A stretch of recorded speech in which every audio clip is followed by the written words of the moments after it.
update info terbaru tentang konflik Israel dan Hamas Palestina. Yang dimana tentu aja konflik ini mengakibatkan kerusakan yang begitu besar, terutama dari serangan-serangan yang aktif dilakukan oleh Israel siang dan malam. Namun tanpa disadari, apa-apa yang dilakukan Israel ini ternyata menghancurkan dirinya sendiri. Karena dari serangan yang mereka lakukan terhadap kelompok Hamas, tidak terlihat mendapatkan hasil apa-apa selain kerugian yang diderita oleh kubunya sendiri. Dan pelan-pelan akhirnya muncul konflik internal yang menghancurkan Israel dari dalam. Nah, apakah ini tanda kekalahan Israel dan kemenangan untuk kelompok Hamas sekaligus kemerdekaan Palestina di depan mata? So, kalau begitu, mari kita bahas 6 bukti Israel sudah tidak sanggup melanjutkan perang. Apakah ini peluang Hamas untuk menang? Let's go! Yang pertama, dukungan kuat rakyat Palestina dan dunia. Berdasarkan survei terbaru yang dilakukan oleh Palestinian Center for Policy and Survey Research atau PCPSR, mengungkapkan lonjakan dukungan untuk Hamas dari dunia dan juga rakyat Palestina itu sendiri. Dukungan ini terkait dari beberapa negara yang melihat konflik kemanusiaan perlu segera diselesaikan dan perampasan tanah yang semena-mena harus dihentikan untuk keadilan rakyat Palestina.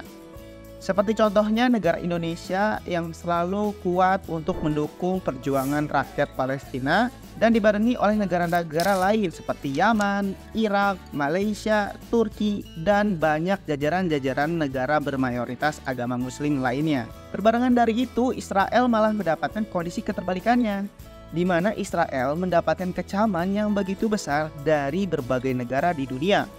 Sekaligus kecaman-kecaman internal dari masyarakatnya sendiri loh guys, yang melihat konflik ini tuh tidak mendapatkan keuntungan apapun. Bahkan negara sahabat Israel sendiri yaitu Amerika Serikat ikut didesak dan dikecam dengan begitu keras hingga akhirnya mengurangi bantuannya terhadap Israel. Ya walaupun begitu sih kita nggak perlu terlalu berharap ya kepada sikap Amerika ini. Melihat pengalaman sebelumnya, Amerika tuh kerap tiba-tiba mendukung Israel tanpa ada alasan yang cukup dan melanggar komitmennya sendiri. Kedua, bersatunya faksi perlawanan Israel. Kalau kalian beranggapan yang melawan Israel hanya Hamas saja, kalian salah besar. Hamas tidaklah sendiri. Walaupun kelompok tentara Zionis Israel dibekali dengan persenjataan yang canggih, mengapa menurut kalian Hamas ini bisa bertahan begitu lamanya di Gaza hingga sampai saat ini? Dan Israel belum bisa menuntaskannya hingga ke akar-akar. Itu semua karena persatuan sesama kelompok faksi militer perlawanan Israel dan dukungan serta ketabahan rakyat Palestina. Diketahui baru-baru ini bersatunya seluruh faksi militan Palestina untuk melawan Israel telah dilakukan. Salah satunya yaitu Barikade Al-Qassam atau biasa kita kenal Hamas. Lalu ada Brigade Saraya Al-Quds, Brigade Syuhada Al-Aqsa atau biasa kenal Fatah, Brigade Abu Ali Mustafa, dan Brigade Umar Qassim. Mereka yang disatukan oleh visi pembebasan Palestina pada akhirnya membuat Israel kewalahan setelah memutuskan untuk melanjutkan perang setelah gencatan senjata.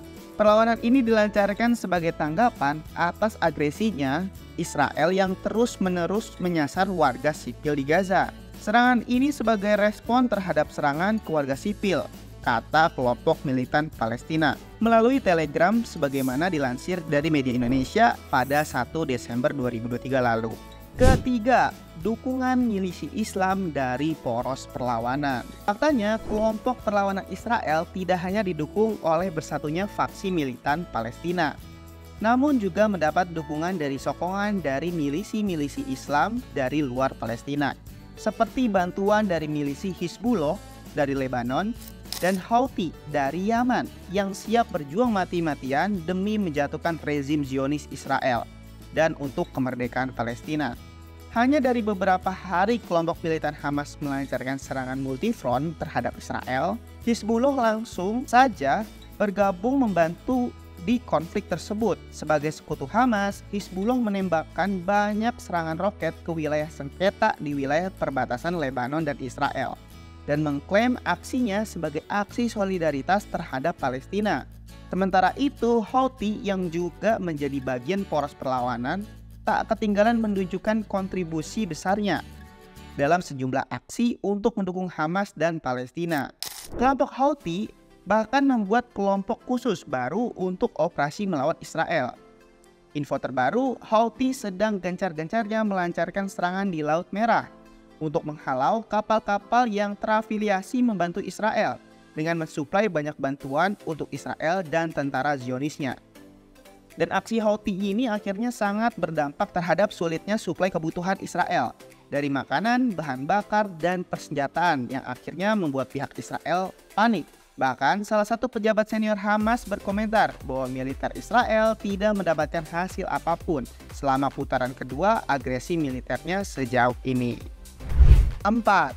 2.000 lebih tentara Zionis Israel kabur. Kekacauan serangan darat Israel ke Gaza pada 27 Oktober 2023 lalu mulai terungkap kenyataannya satu persatu. Bahkan pihak Israel mengalami kekacauan seiring makin banyaknya bukti yang beredar tentang klaim tersebut. Kabar tentara IDF Israel yang saling terbunuh di jalur Gaza sempat beredar karena koordinasi yang sangat buruk. Terlebih juga, sikap membangkang tentara Israel terhadap Perdana Menterinya sendiri, Benjamin Netanyahu, terungkap. Info terbaru dikutip dari Pars Today yang dimuat Tribun News, setidaknya 2.000 tentara Israel lari dari perang di Gaza. Para pengamat militer baru-baru ini angkat suara. Mereka menyebut larinya 2.000 tentara ini tak pernah terjadi sejak Angkatan Senjata Israel dibentuk. Tak itu, kabar tentang kaburnya tentara Israel dari medan perang banyak tersiar di berbagai media. Mulai dari mental tentara Israel yang lemah, banyak tentara Israel yang berjoget-joget tulang lunak yang tidak menggambarkan ketangkasan seorang tentara, hingga sejumlah anggota militer Israel yang kena mental di sosial media karena desakan sejumlah netizen terhadapnya dari berbagai negara. Berbarengan dengan itu, tentara Hamas malah muncul dengan sikap optimis, yakin bahwa mampu memenangkan peperangan jangka panjang melawan Israel tentara Zionis. 5. Israel tidak mendapat kemajuan apapun. Berdasarkan Kepala Hubungan Nasional Hamas di luar negeri, Ali Baraka menyebutkan bahwa militer Israel gagal mencapai kemajuan apapun di lapangan, meskipun terjadi serangan udara dan darat tanpa henti terhadap jalur Gaza. Menurutnya, apa yang dia sebut serangan darat ke Gaza setelah operasi Badai Al-Aqsa membuat dinas militer dan intel Israel menjadi lengah. Jangankan mendapatkan kemajuan, mereka saja gagal untuk mencapai tujuan yang mereka tetapkan, termasuk menghancurkan Hamas sampai ke akarnya, pembebasan warga Israel, serta tawanan dan pengungsian warga Palestina dari Gaza. Pejabat tinggi Hamas mengatakan Israel tenggelam semakin dalam ke rawa Gaza, menekankan bahwa rezim pendudukan gagal mencapai satu kemenangan pun selama 60 hari lebih perang berlangsung. Mandeknya pergerakan Israel tidak hanya datang dari klaim pihak Hamas saja. Profesor di Institut Studi Pasca Sarjana Doha, Tamar Karmut, juga memberikan pernyataan serupa. Dalam keterangannya kepada Al Jazeera dikutip Serambi News, ia mengatakan bahwa Israel belum mencapai kemenangan tak terbantahkan yang diinginkan dari perang ini. Menurutnya, Hamas masih berdiri kuat untuk melakukan perlawanan dan mempertahankan Gaza dari agresi militer Israel. 6. Terjadi perpecahan di dalam Israel. Apa yang terjadi terhadap tentara Israel hanyalah satu dari sekian banyak masalah yang menimpa Israel.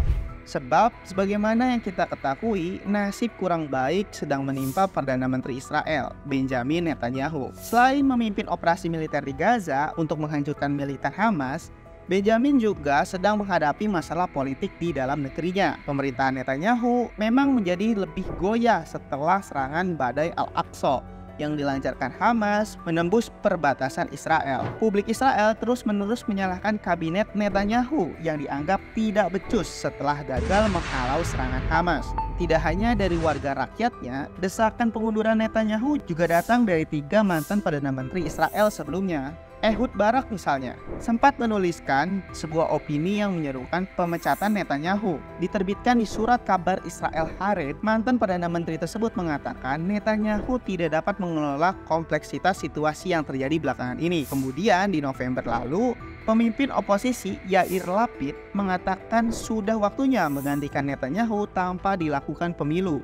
Kami tidak mampu melakukan siklus pemilu lagi di tahun mendatang, di mana kami terus berjuang dan menjelaskan mengapa pihak lain adalah sebuah bencana, tulis Lapid yang dikutip CNBC.